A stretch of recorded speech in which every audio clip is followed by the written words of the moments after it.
And now I hand over the stage to our knowledge partners. Thank you.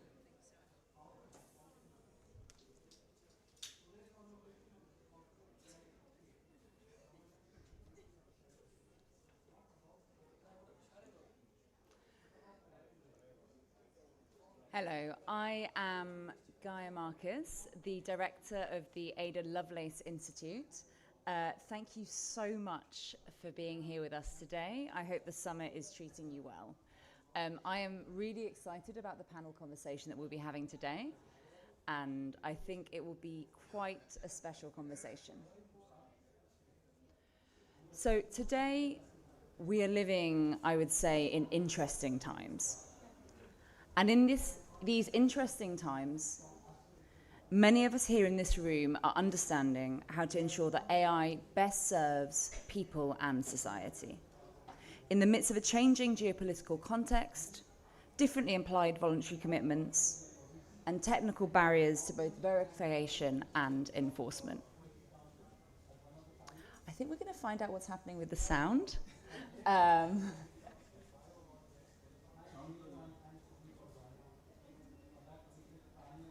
Is the sound okay with people in the room? We can really hear the conversation behind us, but can you all hear us? Great. Okay. We are professionals. We will continue in that case. We'll start again though. Hi. So that was the dress rehearsal. Thank you for joining us for said dress rehearsal. The mics are working. We're warm. We're ready. I am yet again Gaia Marcus, the director of the Ada Lovelace Institute. And I would really like to say this is the kind of panel that you only can get at a summit. So I'm really excited that we're all here. So reflecting on today, we reflected that these are very much interesting times. But within these interesting times, many of us are here to understand how to ensure that AI best serve people and society in the midst of changing geopolitical context, differently applied voluntary commitments, and technical barriers to both enforcement and verification. Now, at the Ada Lovelace Institute, which is an independent research organization focused on ensuring that data and AI work for people and society, we approach this question in many different ways. We tend to center the voices, experience, and hopes of diverse publics and peoples. We build evidence of the real-world impact of data on people and society, and we convene diverse voices to tackle the big questions this all throws up. Now, for us, one of the real big questions is how we ensure that like-minded countries work together to ensure that AI is properly governed with risk and responsibility with the right actors.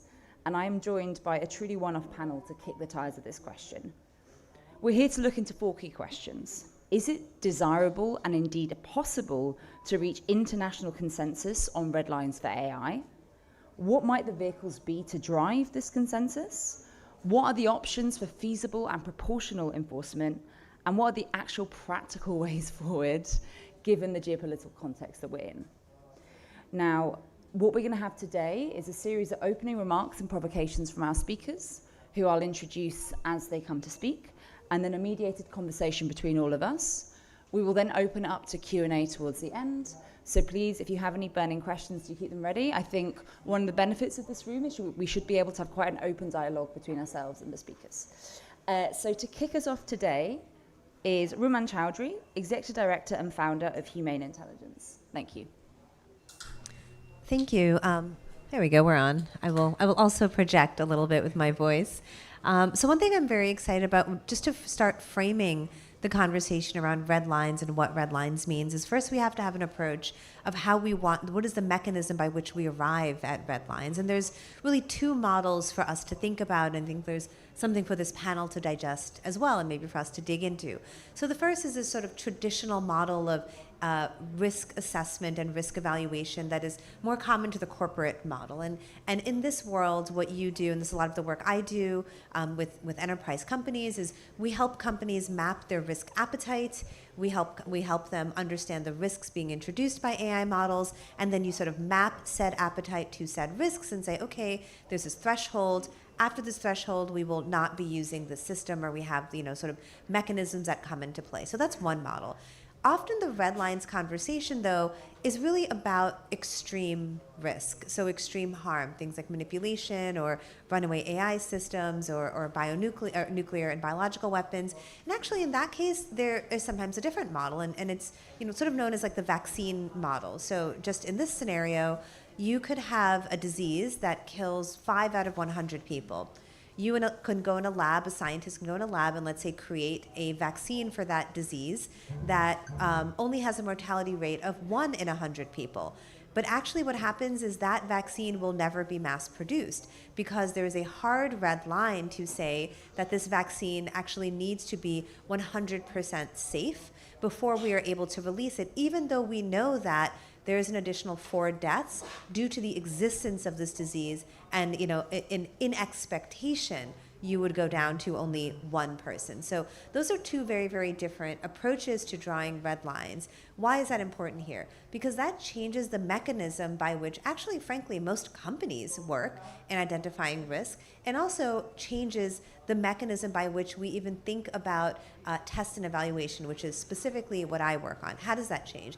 Well, first then, the kind of testing and evaluating you're doing is not actually holistic testing to generally see what the impact of the model will be. Then you do very traditional red teaming, which is pushing the model to its most extreme circumstance. So for example, if you are interested in CBRN, biological and radiological nuclear weapons, you don't worry about what is the probability that somebody might be able to get some ingredients. What you do is try to make 1 instance of it happen. And if you're able to create 1 instance, then you say, well, then this model cannot move forward.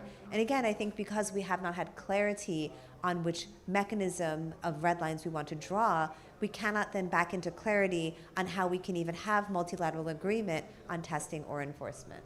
Fantastic, thank you.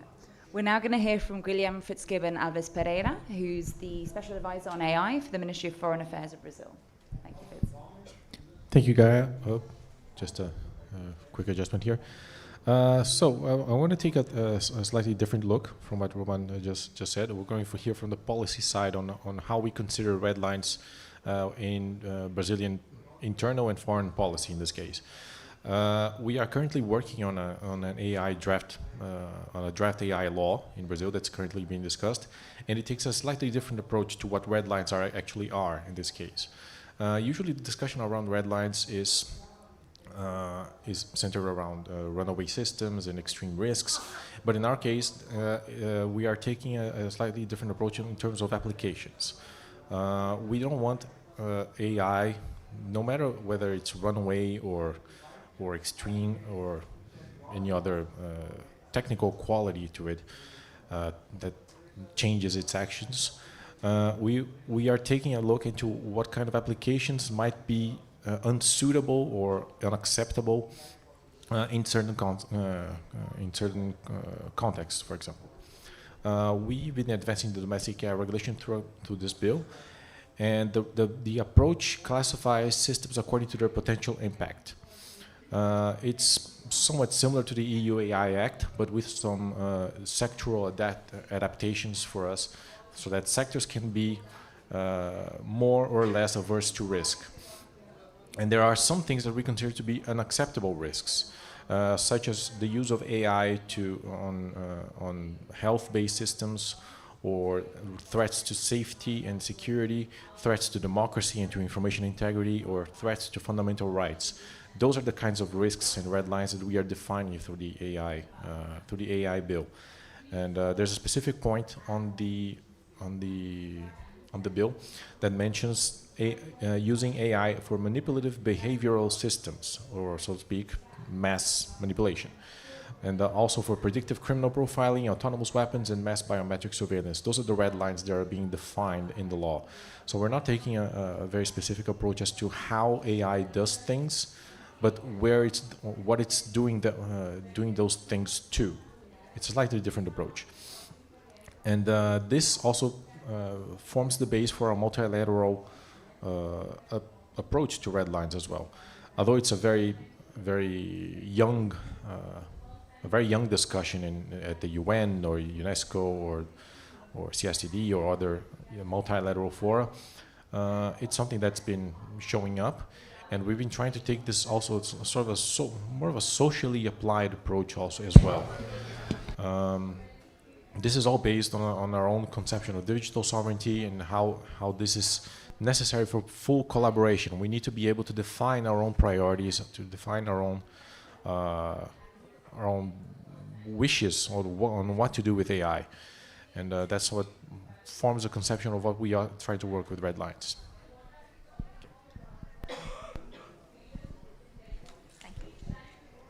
Thanks so much. A pleasure to be part of this conversation, and thanks to Ada Lovelace. I think we need to consider, as technology evolves, its functionalities and behaviors manifest. So in some sense, what's prohibited may not always be possible to anticipate and freeze for eternity. And therefore, a list of use cases, which is the approach broadly that the law takes at this point in time, may not be illustrative of imaginable harms that are egregious. So this is something we have to hold on to, because today's green lines may be tomorrow's red lines. And that way, the EU's AI Act, Article 5, has provided a set of red lines on prohibited AI practices or behaviors. But nobody anticipated the development of AI tools like Grok that generate non-consensual explicit images, and Grok is a civilizational crisis. So at some level, this has generated a huge debate in the EU among the policy community, civil society, gender equality advocates, and others, and the Commission has currently instituted an inquiry. But that is under the Digital Services Act. We do not really have a human rights benchmark to really evaluate this. So in the case of the EU, the providers of general purpose AI systems that are seen to carry systemic risk, which is what the law says, have such obligations.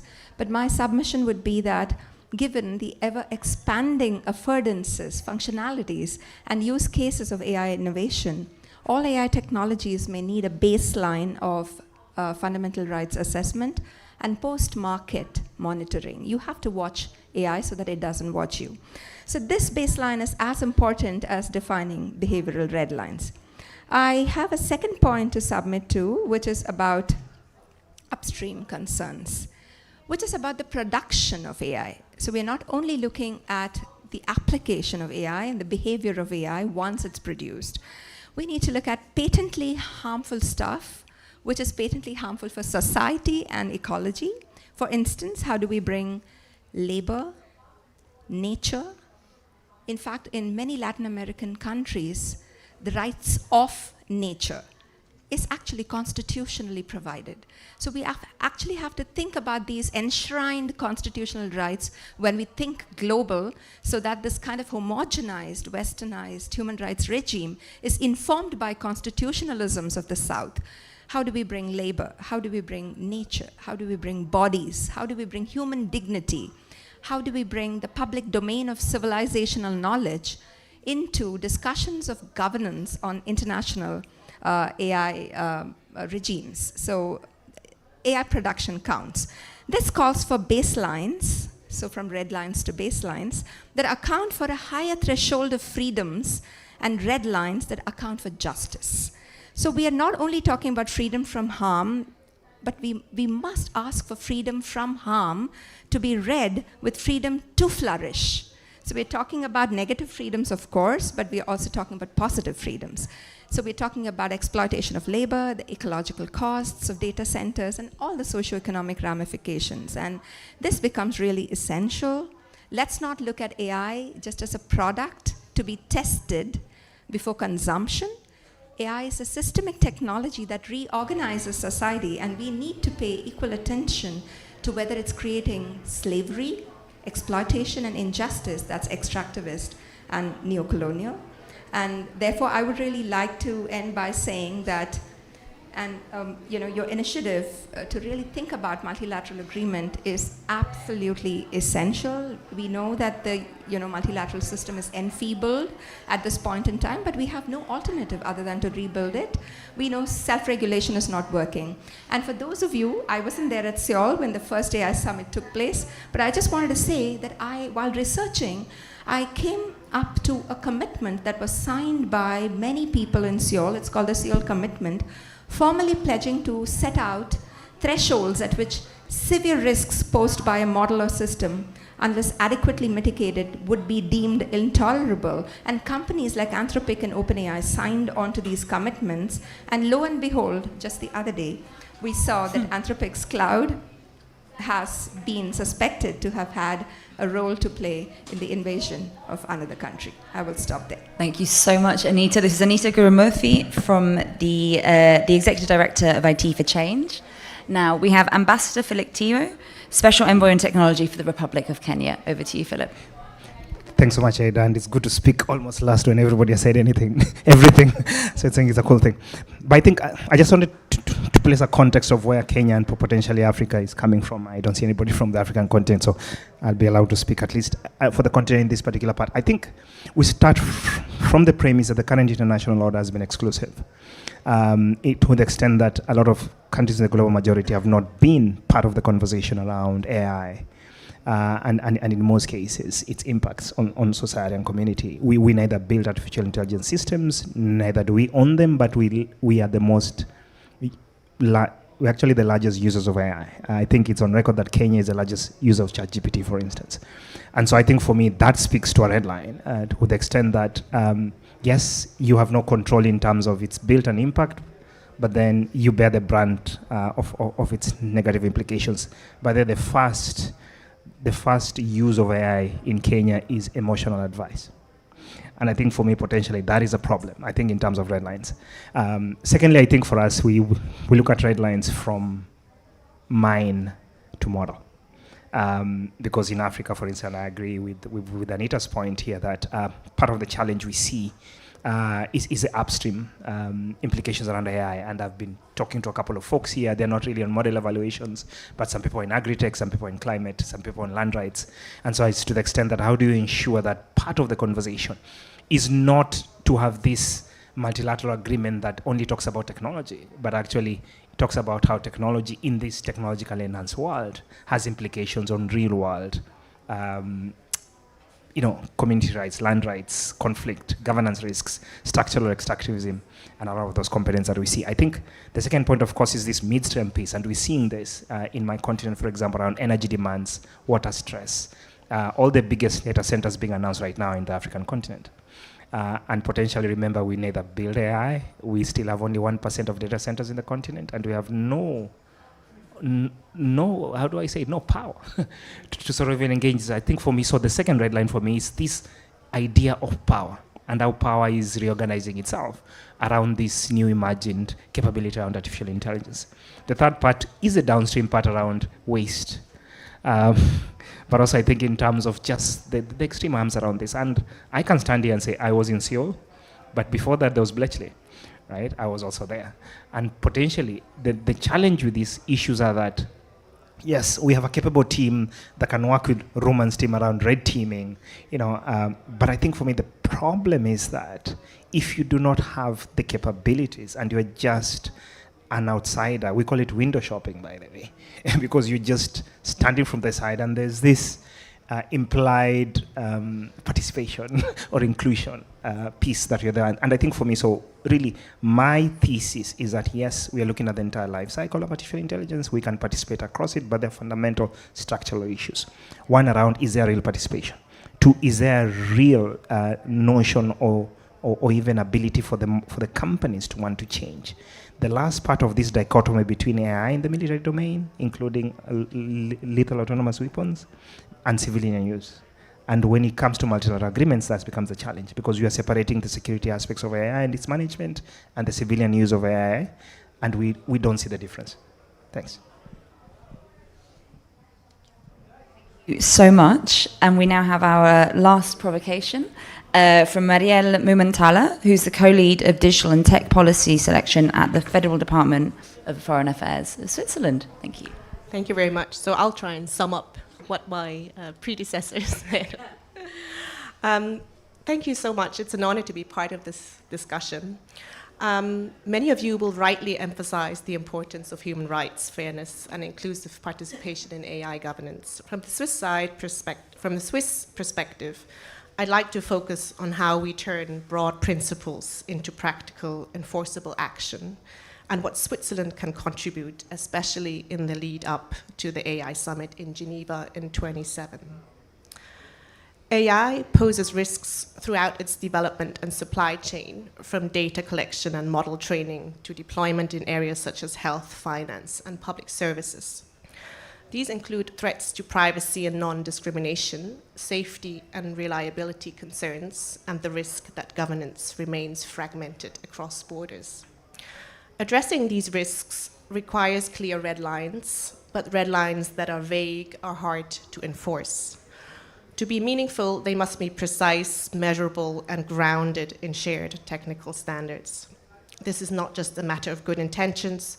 It determines whether we can monitor, audit, and hold actors accountable. Because AI systems span multiple countries and jurisdictions, multilateral cooperation is essential, and Switzerland has long supported international collaboration on technology governance, whether through the OECD, the Council of Europe's AI Convention, which we see as a success, or processes at the UN. We see these efforts as building the foundations for interoperable approaches that reduce fragmentation and support consistency. Looking ahead to the AI summit in Geneva in 27, Switzerland aims to help shape a practical multilateral agenda that bridges technical expertise, regulatory experience, and diverse geopolitical perspectives. Geneva is home to key actors, and we are committed to using that ecosystem to advance shared definitions, monitoring tools, and capacity building mechanisms. We also recognize geopolitical realities. A single binding global treaty on every aspect on AI may be unrealistic and in the short term. That's why Switzerland supports incremental progress, coordinated standards, shared incidents reporting, mutual recognition of compliance regimes, and collaboration on public procurement strategies that reinforce red lines through incentives as well as rules. In these efforts, Switzerland offers neutrality, convening capacity, and an inclusive platform for dialogue. Our goal for 27 and beyond is to help achieve consensus on what matters most and to translate that consensus into governance frameworks that work in practice.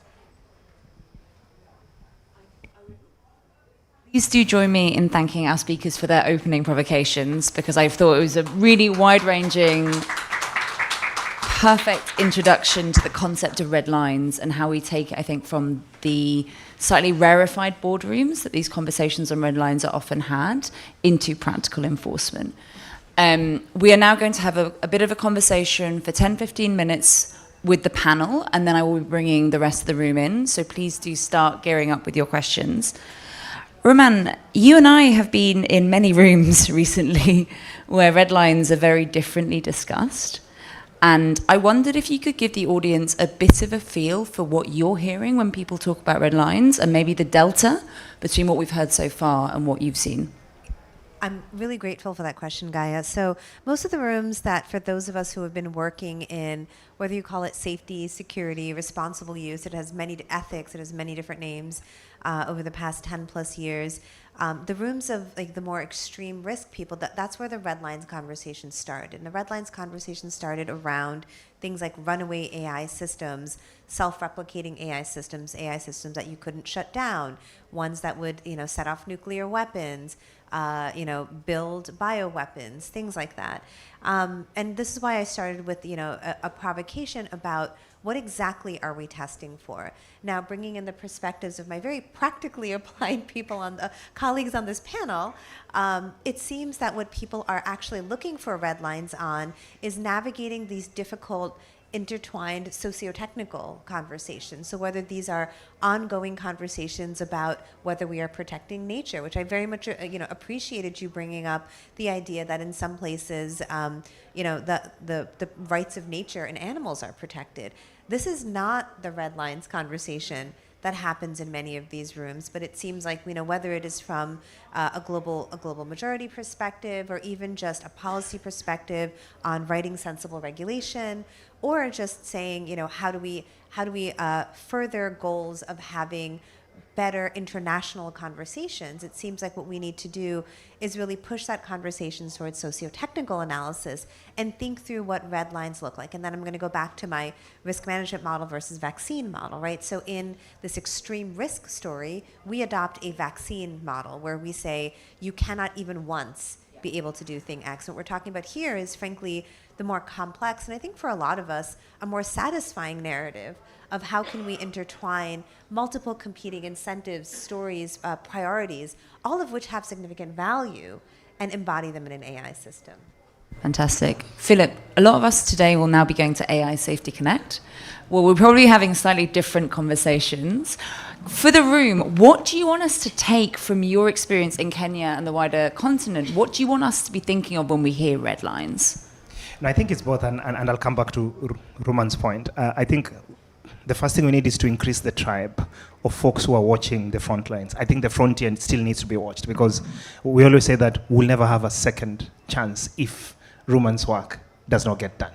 We may not be aware of it, but it can happen. If AI today is runaway, some of us may not know about it because we're looking at the socio-technical stuff, but we don't have a second chance if this happens, right? For example, if AI becomes alpha-aware and presses a nuclear button, we'll not have it. So I think, exactly, we don't want that. As much as we're not aware of it, it needs to happen. And I think so we need to invest in that part of work. I think that's one. Two, we still need also to expand the understanding of red lines to where society and community basically understands it, because I think part of what has happened in the multilateral order is the erosion of those specific rights, especially when it comes to technology and innovation. Guillaume, I know that Brazil has actually had a lot of international leadership recently of having these conversations at the international level. What are you seeing? Where do you see the kind of conversation moving in the directions that Philip is discussing? More about people, about bodies, about nature. What's important for Brazil?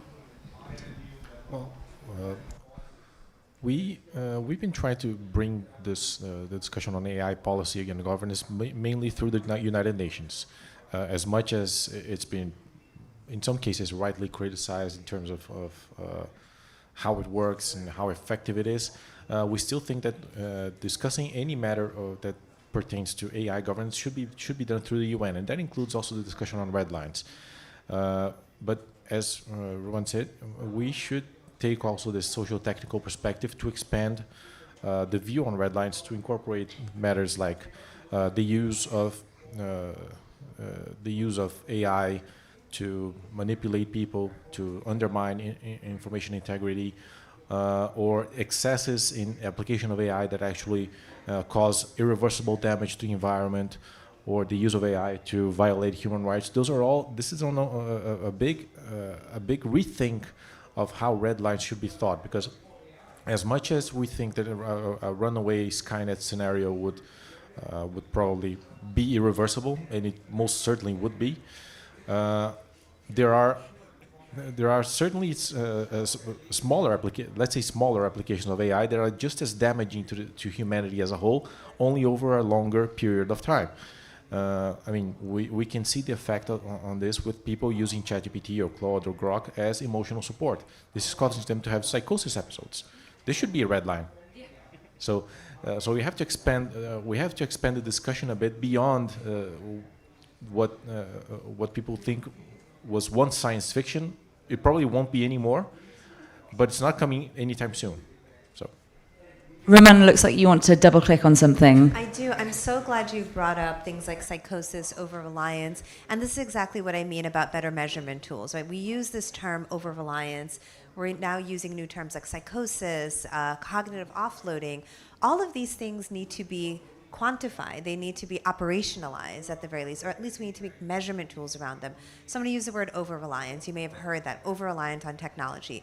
What is the baseline that is reliance, right? Like, Anita, I'm so glad you brought up baselines, because for someone to be over-reliant, we have to have an idea of what the appropriate amount of reliance is, and we don't know what that is. Usually when people say, oh, kids are over-reliant on their iPhones, we just mean relative to us, right? Like, we're the old people. And now we are looking at young people, maybe the way our parents looked at us and said, you spend too much time watching TV, or you're on AOL chat too much, right? And that's how they feel when we say, you're over-reliant on talking to ChatGPT. But the reality is there is psychosis. There are children developing parasocial relationships. We do know that children's brains are not sufficiently formed at a young age to discern this manipulative fake reality from the real world. They think AI friends are the same as real friends because literally their brains are not formed. So there is a truth, a seed of truth. But again, in order to understand, identify, and mitigate that, we have to have an understanding of what the appropriate amount of use is.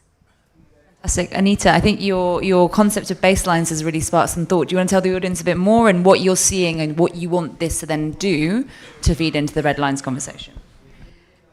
I think I'm also coming from something that is profoundly disempowering for so many of us in the global south. International trade agreements, for instance, prevent the opening up of algorithmic source code in our jurisdictions. And considering that we are dependent on foreign code to run our systems, even in public systems, electoral systems, for instance, or social security systems, it's impossible to open up anything. That leaves us with such a state of disempowerment. Our public authorities are really not able to do much. Our state is not able to implement its duty of development and maintaining the baseline of human rights. So this is really the real politic of trade and investment regimes. And we have to understand that we might think about no-go areas, but even to have a modicum of control on that is not possible. We have enough evidence, and it's really like the tobacco industry. The tobacco industry went on and on and on, and after generations of people and after incidents of cancer just shot up, now you have Scandinavian countries come up and say, 2030, no tobacco in the country. Now we have to learn from the mistakes of history. We are playing with fire here. It's playing with fire. And I think if red lines do not include, and I have 5 points, dehumanizing work, the abuse of appropriation of bodies into the circuits of capital, the plunder of natural resources, the theft of people's knowledge, and the elimination of fair markets and the erosion of the public, we cannot avert the compounded harms over time that create widespread inequality and injustice. So we already know what we want. We already have the evidence, but it's really like the myth of tobacco. So, yeah. Marielle, I know that for Switzerland, ensuring that AI is governed and understood in ways that protect the fundamental rights, and this, I'd say, explosion of what we understand fundamental rights as being that we've seen on this panel is really important for you. But I know that you also believe in incremental change. What can we expect to start seeing around enforcement, do you think? What would you like to see from the international community? What steps do you think we can start taking together? I think maybe I can just offer a practical example of where Switzerland stands. So we signed the AI Convention of the Council of Europe, which for us is a good opportunity to share common ground with other countries.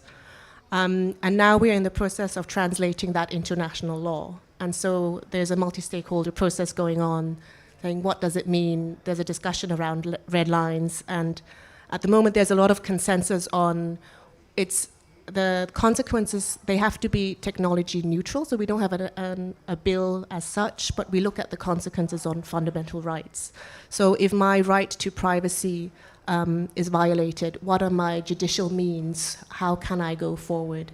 And that is a very, I think, interesting discussion we have, and we're looking forward to also exchange with other countries, but it's, I'd say, a lot more practical than the big thresholds, which we also need to discuss.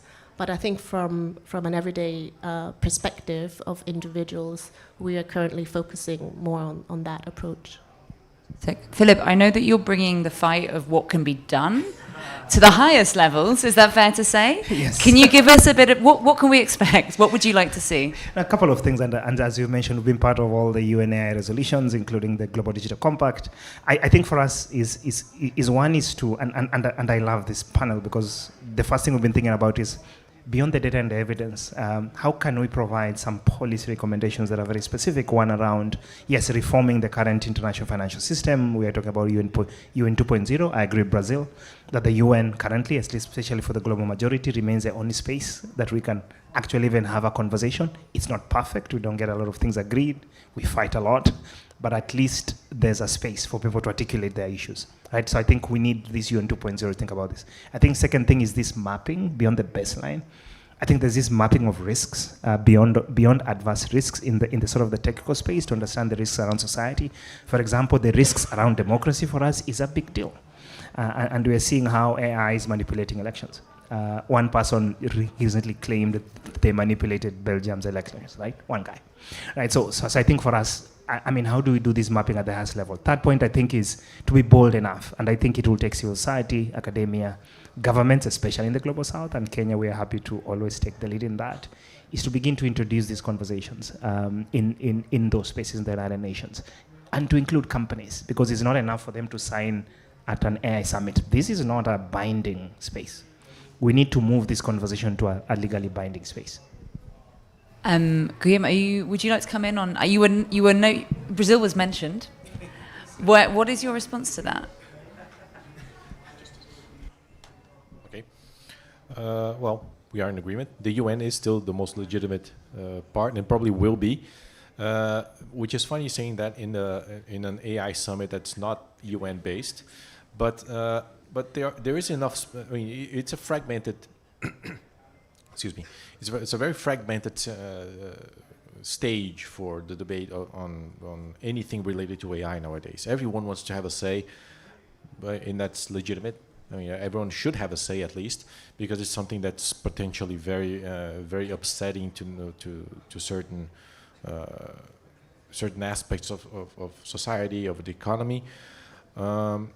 But there should, again, coming back to the baseline, there should be a certain baseline that usually that remains, at least in the international diplomacy arena, that remains to the UN, and it probably will be for the foreseeable future.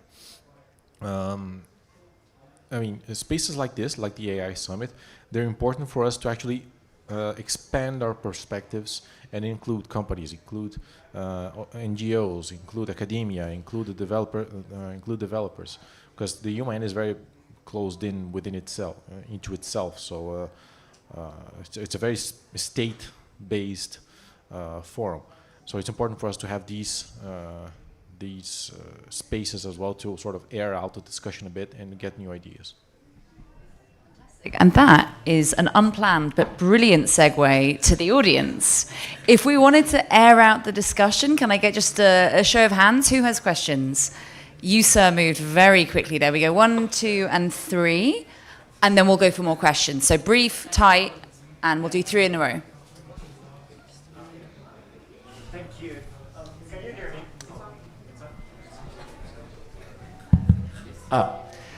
Thank you. Thank you for this great panel. My name is Alejandro Miguel. I'm the co-executive director of Access Now.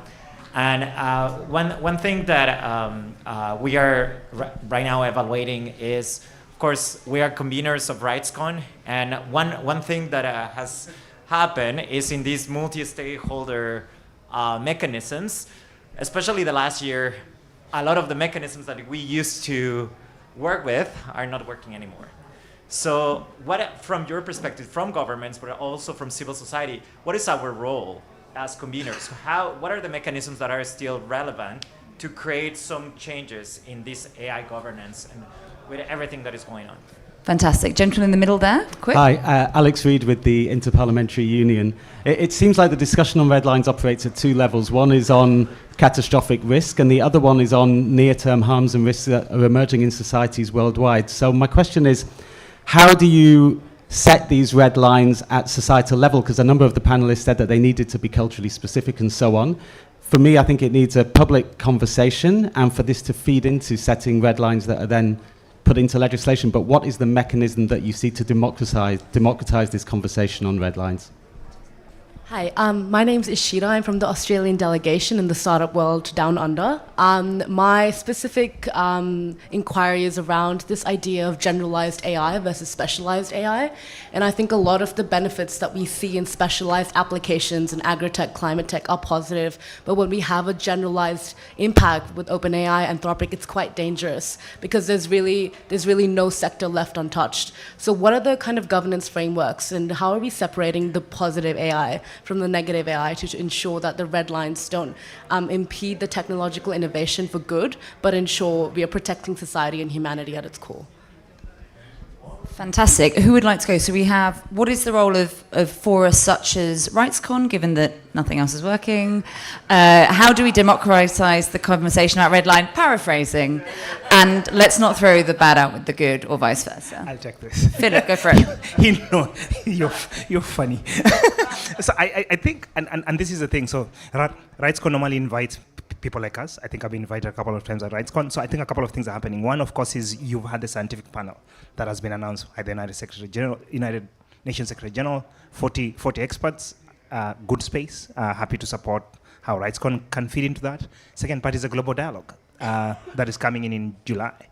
Third is a network of tech envoys. So Australia, myself, and Denmark are part of the convening of this. We're actually having a dinner tomorrow, so if you can give me something, we're actually planning on how we can power this space with the tech envoys. I think we have capability, in my view, and we are quite senior in government, so there you are.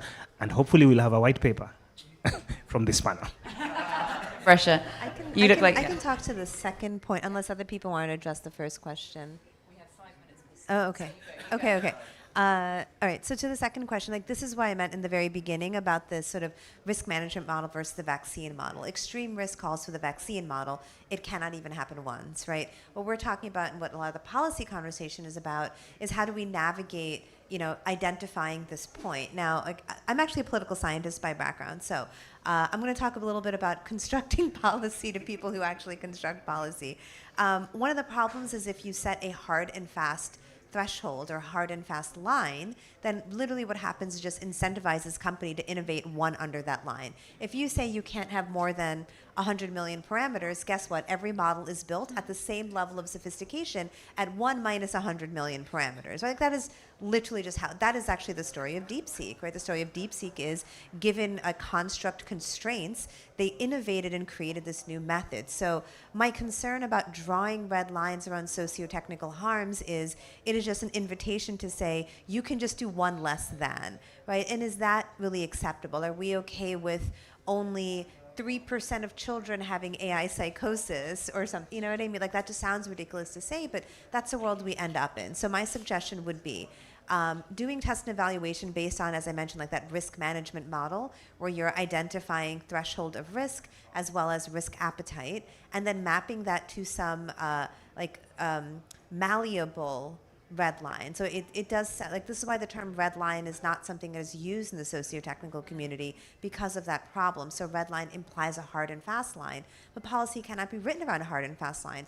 The world changes, right? The technology changes, the application changes. We cannot write a law today that 15 years from now sounds not only ridiculous, but is actually quite limiting. So my suggestion would be, if you are using the language of red lines, use it more as a suggestion, and have whatever that line is, that threshold is, be something that is consistently revisited and reevaluated and updated. Just a quick try to answer the third question. The Brazilian draft AI law is doing exactly that. If it's approved, and we expect it to be approved this semester, the idea is that the law will create a system where specific sectors have different regulations regarding AI. So, for example, we have the vaccine scenario where using AI in the health context is much more complicated, and it should be far more regulated than using it in a commercial setting, for example. You can use AI to sort of process data from logistics or something like that, but you cannot use it to do biometrical recognition. So we are taking more of an application-based and sectoral-based regulation, where it's possible to do sandboxing of certain applications where people can try out innovative solutions in a specific context, but doing so not within a more. I mean, there are some general red lines, so to speak, on what cannot be used, what AI cannot be used for in any circumstance. But for everything else, it depends on sectoral regulations. So for that, we have different agencies, different ministries, different even industry organizations who participate in the regulation for that. So it's the main message we want to convey, and that also applies to our foreign policy in this matter, is that we don't think regulation and innovation are mutually exclusive. On the contrary, they have to work together. If innovation wants to thrive, it needs regulation. It needs something to sort of take the edge out of the risk. Fantastic. We're going to hand to Anita, and fastest 3 hands get the last 3 questions. You gentlemen were very fast. Anyone else? Anita, over to you, and I'll watch out for other questions. So we've got Yes. 2 more questions pending. Thanks. I think that in our quest to really open up the debate and have conversations in the past 15, 20 years in the digital rights domain, we've somehow used the term multi-stakeholderism, through which we have somehow managed to decouple democracy from public interest. I think democracy and public interest has 2 sides of the coin, and if we really want to make multi-stakeholderism meaningful, we have to make sure the twins are in the room. And I think the problem is that by bringing in very powerful actors into the room, we have somehow deceived ourselves into believing that means agenda setting power, but it doesn't happen that way. So we're realizing it pretty late because we have been very atheoretical. We have to be very theoretical. The second is, I agree completely that we need to have sectoral conversations, but I would also like to add that the debate can only be democratized if we bring constituencies who are voices of dissent, the food justice movement, the labor rights movement, people's movements for right to information, all of these folks talking really about what data is to them. So the question of AI cannot be separated from data justice. So I think to link these 2 and keep the conversation going is really important. And finally, to your point about malleability, I think the whole issue of malleability is very important because we're talking about a baseline of norms where questions of dignity, the right to truth, Tarun Kaithan, who is a scholar, has been talking about the constitutional right to truth in fake democracies of our times. So I think that there are a bunch of things to be done where we really have to go back to the ground and re-examine what democracy means in the moment of AI. Every time the mic's off. They're on. What happened? Oh, we're back. Thank you so much. Every time you speak, I get goosebumps. It's fantastic. You had a question. Yeah. I think we might be out of time. If someone has a very quick question, go for it. Go. You go. Okay. Second question. First of all, thank you for the very insightful panel. So I come from the Philippines and I lead AI governance and AI delivery for the Ministry of Education. So you might think it's quite unique because my role is, first of all, innovating for speed, but also ensuring everything is secure, right? And I actually came in with this question prepared for the panel. So I'm actually curious how developing and third world countries can sort of strike a balance between inclusive innovation in AI. So for example, making sure our people actually get a seat at the table when it comes to international discussions, right? But also enforcing responsible AI red lines as discussed here, so we sort of don't fall behind in the global race. That is a fantastic question to end on. Anita, you're so ready. You go. And then I think we're going to just go around the line for the last reflections from everyone. The hegemony of the narrative is what we need to challenge. So we need to define what we think is valuable. So this is a very feminist perspective. The larger growth-oriented economy defines certain things as valuable. So Peter Thiel will make money, but not indigenous peoples in the islands of the Philippines. So we need to define what value is. I mean, I'd actually be happy finishing there, but Muriel, should we go down the line? Last thought to leave this room with, and thank you so much. Thank you so much for this discussion. We're really looking forward to continuing this, and see you in Geneva next year. Right.